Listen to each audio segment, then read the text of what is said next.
Hello, hello, Leo Collective, Sun, Moon, and Rising. Ako po si James. Kamusta po kayong lahat? And welcome po to James Tarot PH. Diretso na po tayo sa inyong weekly reading for April 28 hanggang May 4. So Leo, tulad po nakagawian ha, kuro nyo lang po yung maka-resonate kayo.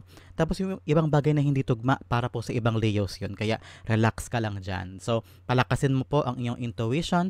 Dyan mo kasi makukuha ang akmang messages na kaloob mismo sa inyo ng iyong spirit guide sa ating reading for today.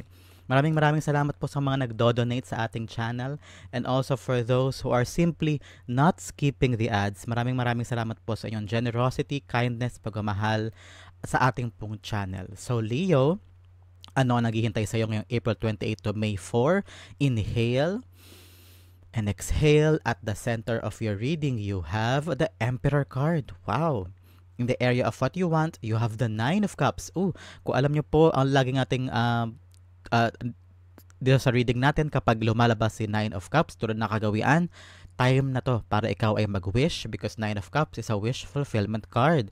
Kung kailangan mo i-pause ang video, pumikit ka, i-wish mo ng taimtim lahat ng mga bagay na gusto mong i-wish. Be concise, be precise, para marinig ng iyong spirit guides at ng iyong angel guides ang iyong frequency at ang iyong energy para sa ganun ay lalong bumilis ang pagkamit mo sa iyong mga wishes. So, gawin mo na yan now, okay? You have in the area of what you want, the Nine of Cups. In the area of what you need, you have the Four of Swords. Beautiful. In the area of what's affecting your current energy, meron kang Two of Pentacles. In the area of your near future, meron kang the Hanged Man. In the area of your challenge, you have the Queen of Cups. In the area of your fortune, you have the Chariot card. Wow, may pag-abante sa mga bagay na gusto mong gawin. This time, pag-usapan natin, ang ganda niyan. In the area of your divine advice, you have the Magician. And your outcome this week, Leo, you have the Tower card. May changes. I'm really feeling this is because of your fortune. So pag-usapan natin yan later. But first, at the bottom of your deck, you have the Five of Pentacles. Siguro ngayon may mga struggle ka nararanasan, Leo, whether financially o kaya sa iyong buhay. Kayo po ba may sakit? Nakaranas po ba kayo ng sakit itong mga nakaraang araw, nakaraang buwan, and you're trying yourself talaga na palakasin ang iyong resistensya and also gamutin ang iyong sakit, ano? So, sinasabi dito talaga na parang ang dami mong dinadaanan ngayon na mga pahirap. I'm also seeing someone who is I'm also seeing someone who is parang alone this time. Parang feeling mo you're left alone by other people na yung inaasahan mong tutulong sa'yo ay wala. Parang pinabayaan ka, hinayaan ka lang, humingi ng tulong pero walang sumasagot, ganyan. For some, I'm hearing na parang um, may mga hinihintay ka na dumating pero hindi dumating, whether pera mo ito, parang sa'yo to eh. Pera mo ito pero inasahan mo on a certain day pero hindi dumating, maraming aberya. So now, ang hirap tuloy humaghirap ng perang panggastos sa mga bills mo. So, you're in this area now of really struggling. Pwede rin struggling to sa relasyon. May mga tao na parang, o partner mo, na feeling mo supposedly dapat andyan para sa'yo pero parang hinahayaan ka lang o hindi ka pinapahalagahan, ganyan. Ang mahalaga naman kay Five of Pentacles, mag-focus ka daw sa strength mo more than your weaknesses because may mga bagay ka na kaya mo at may bagay sila na hindi nila kaya. So ikaw, palakasin mo yung mga kaya mo, yung strength mo, yung assets mo, your advantages in your advantage. Use your advantages in your advantage para umikot yung kapalaran mo this time. Okay, start na tayo sa iyong reading. At the center, you have the Emperor card. Sinasabi dito na nasa iyo yung kalakasan this time, Leo. Siguro dahil masyado ka lang nabubugbog ngayon ng panahon o talagang dapang-dapa ka, kaya hindi mo masyado nakikita yung mga kalakasan mo, yung strengths mo. Parang halimbawa, magaling kang gumawa ng banana cue. Tapos, tuwing may merienda kayo dati sa pamilya nyo, nagawa ka niyan o nagawa ka ng halo-halo pang merienda. Isip mo, bakit kaya hindi ko ibenta yun? Bakit kaya hindi ko gawing negosyo? Baka mamaya ito pala yung para sa akin. So, now yun yung ibig ko sabihin kanina na take your advantages in your advantage. Parang gamitin mo yun ng kalakasan.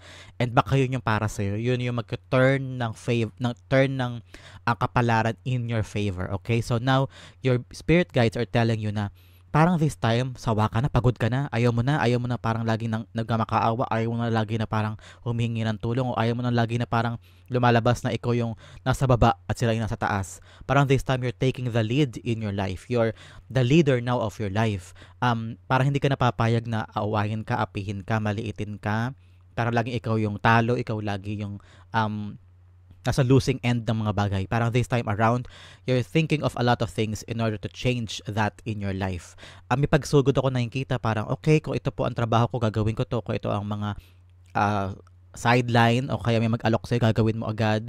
May pag-action ka eh. Parang, di ko na to pagpapaliban, gagawin ko na to now. That's what I'm hearing. Gagawin ko na ito ngayon. The Emperor card is being clarified by the Three of Swords. Yes, mga pains talaga ito. Iniwan ho ba kayo ng inyong partner o pinabayaan o ng mga anak mo o ng iyong mga magulang, ganyan. So, parang meron ditong abandonment ako nakikita eh.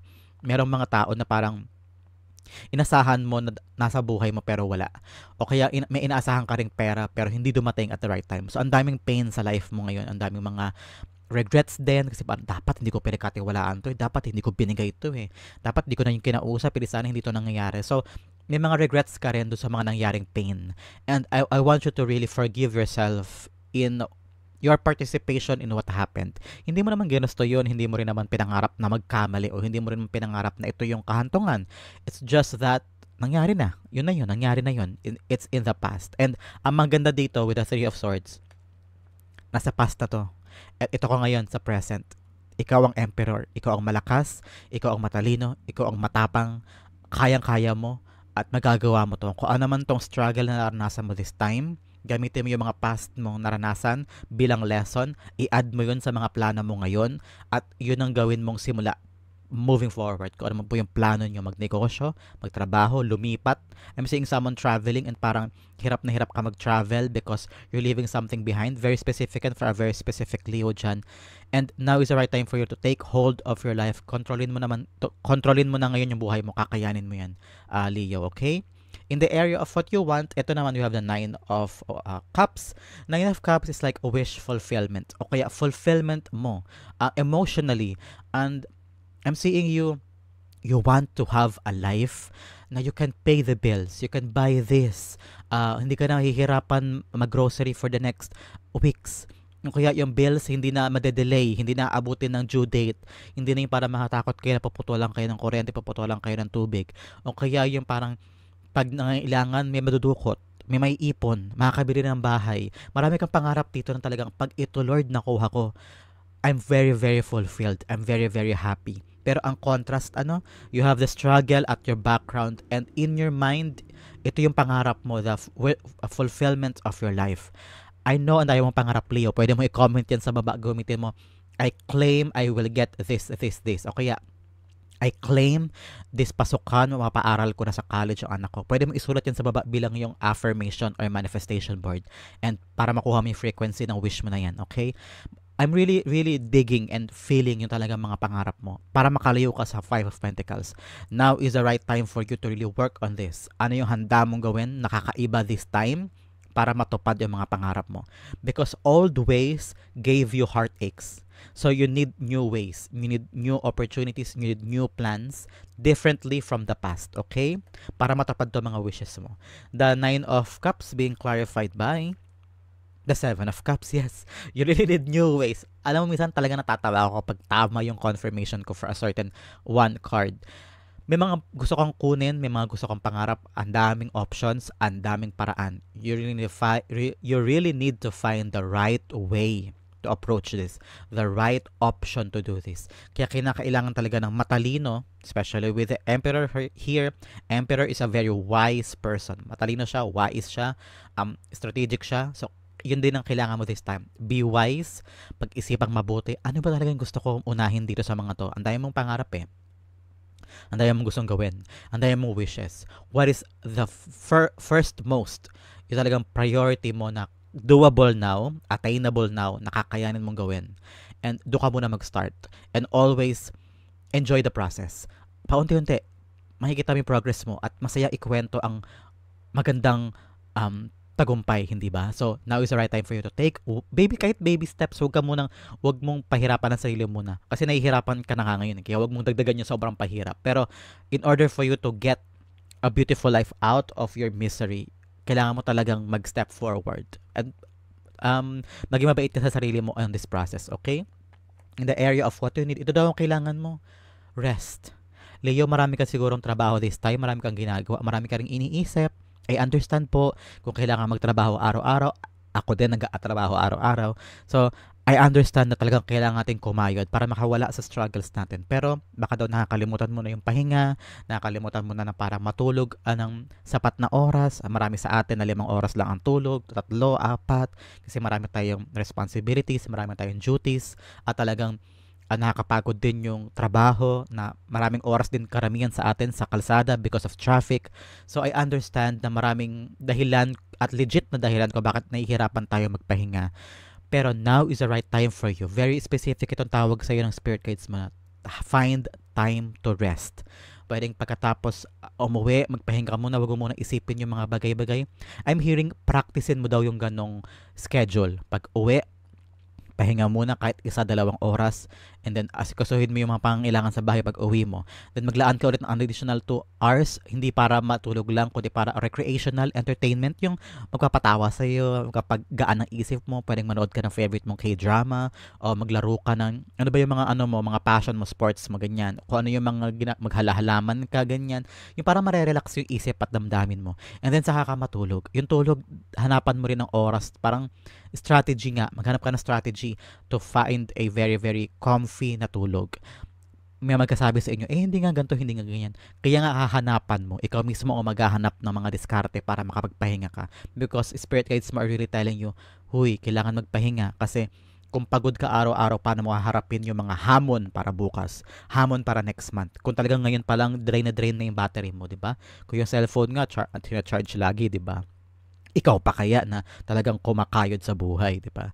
The 4 of Swords being clarified by the 2 of Cups, especially kung talagang, I'm hearing, kailangan mo daw din magpahinga sa mga bagay na, I don't wanna say this, pero sa mga tao na you care so much. Because 2 of Cups, like the people talagang mahal mo, pwedeng partner mo to, o kaibigan, talagang malapit sa puso mo, pero I'm seeing the struggle in your relationship. For very specific and for a very specific Leo, may away ka ba with your parents, kapatid, o lover, o kaibigan? Parang this time around, dumistansya ka daw muna and pahingahin mo muna yung tension. That's what I'm hearing. May mga bagay daw na parang maayos kapag magkalayo muna kayo at makapag-isip ng mabuti, okay? But for some, if it's about work-related, I'm seeing here na parang, pahinga ka naman, ha? Pahinga ka muna. Kailangan mo din yun, okay? In the area of what's affecting your current energy, you have the 2 of Pentacles. I'm seeing here choices. You have choices at this time para makawala dito. And tinatry mo talagang balansehin ang buhay. I'm working here, I'm going there, marami akong bayarin, anong kailangan kong gawin. So now ikaw, may pag-action sa puso mo at nag-ugat yan mula dito sa choice. Ayaw mo na laging nasa baba. Ayaw mo na lagi nag-struggle. Ayaw mo na lagi nangungutang. Ayaw mo na lagi kasi nasabihan ng ibang tao na ganito ka, ganyan ka, ganyan ka. Kaya now gusto mo na baguhin ang buhay mo. Kaya you're having this definitive choice na parang, okay, this time, ano kayang gagawin ko? Grabe na yung pain eh. And you're gonna use those pain to start over, okay? The 2 of Pentacles being clarified by the 7 of Swords, yes. Diskarte. Kailangan mo doon miskarte talaga with the 7 of Swords. Yung parang, ikaw mismo mag-iisip ng tactic, strategy na parang, okay, ganito sitwasyon ko, nahihirapan ako dito, paano ko to babalik ta rin in my favor. Especially, you have the Magician here, kaya mo to, magagawa mo to, you have the wish fulfillment there, you have the 7 of Cups, may choices ka daw. So, ikaw, hanapin mo lang talaga yung tamang gawin. And you have the choice here. I'm seeing naman na willing ka eh. Willing ka, Leo, na gawin to eh. Willing ka na dumaan sa proseso at maghanap na iba't paraan eh. Nakikita ko lang talaga na parang sobrang bigat na sa'yo. Yung pressure, yung parang, I need to do this right. I need to do this now. I need to see the outcome now. So parang lahat ng pagbabago, gusto mo agad makita yung resulta ngayon. Kasi nga, nangangailangan ka ngayon. Pero nakita ko talaga na kailangan mo siyang daanan. Kailangan mo siyang, kailangan mong hindi mag-shortcut because nothing in this life is very easy. Nothing in this life is very swift, 'di ba? Parang kailangan talaga daanan para matamis ang bunga, okay? In the area of your near future, you have the Hanged Man here. Hanged Man is like telling you, kung may mga bagay ka pa rin hindi naiintindihan o may mga bagay pa rin problema, especially with a struggle here. In the near future, I'm seeing you getting enlightened. May mauunawaan mo. Meron kang mauunawaan sa buhay. Kasi tingnan mo siya, bumaliktad na siya at nung bumaliktad siya, nakita niya yung totoo. Parang, okay. Nakita na niya yung totoong sitwasyon. Parang, ganito pala. Kaya ko pala pinagdaanan yung because. Kaya pala ko nahiwalay because. Kaya ko pala nahihirapan ako sa trabaho yun pero pinipilit ko because. So maraming mga enlightenment na mangyayari sa iyo in the near future na kaya pala pinaranas sa akin ni God yun dahil ito ang gusto niyang kunin ko. Ito ang gusto niyang desisyon na gawin ko. Kaya pala niya pinilit niya sa akin na kunin ko to at maranasan ko to because magkakaroon ako ng choice na ganito at yung choice ko na ganito magigilid sa akin sa ganitong future. Yung future na yan is a future of so much clear path. Alam mo na yung gusto mo, alam mo na yung gagawin mo, kilala mo na yung kung sino yung mga tao sa paligid mo na nang iwan sa'yo at nandyan ng mga panahong nasa baba ka at makikilala mo yung sarili mo this time na parang dinaanan ko to, alam ko na yung strength ko, alam ko rin yung weaknesses ko, kaya pag next time may dumating ulit struggle, kayang-kaya na yan ni Leo kasi nadaanan na niya kilala niya yung sarili niya. Okay? The Hanged Man is being clarified by the dalawa nakuha ko, the Devil and the Six of Wands. Very, very conflicting cards pero pag-usapan natin. May karinawan ka na, like I said kanina, para sa mga tao, lugar, sitwasyon na alam mong hindi para sa'yo at nandyan lang kapag happy ka, pero pag nasa baba ka, wala sila. Those are very toxic people na hinihila ka pababa, na hindi totoo sa'yo pag nakaharap sa'yo at hindi totoo sa'yo kapag na iba ang pinapakita sa'yo kapag nakaharap sa'yo at kapag nakatalikod ka, yun na, ang daming issue, ang daming ganyan. Sila yung mga negative energy na kailangan mong putulin sa buhay mo. I'm also seeing here with the Six of Wands, victory. This time around, may realize mo, dapat pagtuunan ko na lang ng pansin yung mga victory sa buhay ko, yung mga nagmamatter sa buhay ko, whether trabaho yan, pagpapaaral sa anak, negosyo mo, ilaan mo ang oras, atensyon, pagod, pagmamahal mo sa mga bagay na nagmamatter kaysa i-entertain itong mga tao o sitwasyon na talagang pumipigil sa iyo pababa o humihila sa iyo pababa at pumipigil sa iyo maabot yung mga pangarap mo. I'm seeing negative energy, eradicate mo yan, putulin mo yan para pumasok ang positive at talagang victory ka in the near future. Success. Basta ito ang pag-focusan mo at huwag ito. Okay, Leo? Very specific yan. In the area of your challenge, you have the Queen of Cups. Challenge sa'yo this time, alam mo ano? Yung huwag kang magkaroon ng pake sa iba. Because you're very loving, you're very nurturing, you're very caring. Yung puso mo, hawak-hawak mo at kaya mo at handa kang ilaan yun para sa ibang tao. Kaya mo ibigay yun. I know very different yan, 'di ba? Pero may realize mo, handa akong tumulong sa iba. Hindi ko kaya na wala sila. Pag nagkamali sila, andun agad ako, tutulong agad ako. This time, magkaroon ka daw ng walang pake. That's I'm feeling. It's too much na yung mga nangyari sa'yo. And now, parang time for you to really take care of yourself at unahin mo ang sarili mo. Find your true happiness. Iyo muna, kapag kompleto ka na at masaya ka, saka mo ma-share yan sa iba, okay? The Queen of Cups being clarified by the Five of Cups. Yes, mga away-away sa paligid, mga taong iba ang dulot sa'yo, conflict, competition, kakaiba kayo ng opinion, kaya kayo nagkakadiskurso, kaya nagkakaaway, whether friends mo to, family members. Now is the right time for you to really, wala akong pake sa inyo. Isipin ko muna ang sarili ko, tama na, ganyan. Ikaw na hindi distansya, especially here with the Four of Swords, parang distansya ka muna, especially sa mga taong mahal mo. Layo ka muna para makapag-isip ka, para tahimik ang buhay, peace of mind. In the area of your fortune, ito maganda, may pag-abante, Chariot. Meron kang iiwan for good. Kasi tingnan mo sa Chariot, may iniiwan siyang city sa likod niya. Ibig sabihin yun yung dati niyang lugar, dati niyang pamumuhay, dati niyang ways of living. So ikaw meron ka rin iiwan. Iiwan mo na yung mindset mo in the past, iiwan mo na yung habits mo in the past, iiwan mo na yung mga tao mo in the past, anything that humihila sa'yo pababa, iiwan mo, and you're now going to your success. Especially here, you are protected by the constellations above, the stars above, your spirit guides, angel guides are protecting you. Kaya so good sa mga bagay na gusto mo, okay? Because swerte ang dala sa'yo niyan. The Chariot cards being clarified by the Nine of Wands. Tapos na ang paghihirap with the Nine of Wands. Si Nine of Wands kasi trabaho siya ng trabaho, pagod, dapa ng dapa, pero tatayo, lalaban. So ikaw parang one final push, isa pang push sa pangarap mo at andyan ang tagumpay. Di ba meron kasabihan na it comes with three? Yung unang subok mo nag-fail ka, yung pangalawang subok mo nag-fail ka, pero yung pangatlo ayun na, saka ka nanalo. So ito yun. I'm feeling the same energy. gawa mo, gawa, nagka-fail pa ulit-ulit. And then yung isa pang push mo this time around, aabante na, makukuha mo na. So parang I'm seeing someone getting exams about civil service or anything about application. Paano natin apply, laging na-deny o kaya laging baksak o laging negative ang outcome. This time around, isa pang push, Leo. Isa pang push sa pangarap mo na ito and you will see the success. Approved, you passed, and you were going forward. Okay? Gawin mo na now. Very swerte ka now. In the area of your divine advice, you have the Magician.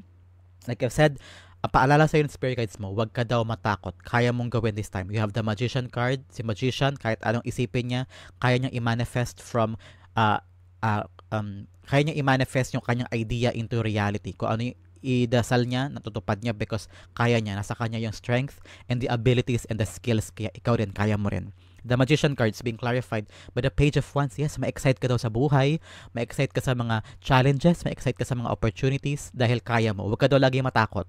Kasi pag may dumating na opportunity, ay ayoko, baka di ko kaya. Wag na po, wag na. Di ko gagawin yan. Hindi mo na-realize you have the enough skills and deserve mo tong gawin at kaya mo tong gawin. Kaya so good, huwag matakot. Gawin mo siya with excitement and love and happiness. Okay? Yung outcome na napakaganda, pag-usapan natin later. But first, let's have additional messages from the Divine. Unang-una, you have number 15. Kung importante po sa inyo number 15, this is a confirmation that this message is for you. Basahin natin. Your love for others is powerful and you are able to spread your gift of support far and wide. Your curious and social nature brings you in contact with a variety of people, all who would benefit from your warm, heartfelt words of wisdom. I am wise. Like I said dito, si Emperor, wise ka na ngayon because ang dami mong pinagdaanan, kaya mo na i-impart sa ibang tao yung experiences para makatulong ka rin sa kanila. I'm seeing that very wise person ka this time and kaya mong maka-impluwensya ng ibang tao dahil talagang natuto ka na sa maraming bagay, okay? Itong area na kailangan pag-focus on this whole week, Leo, you have love. I commit to the practice of seeing the good in all of things. Pero kailangan mo talagang dumistansya sa ibang tao kapag, you know what, I love myself more.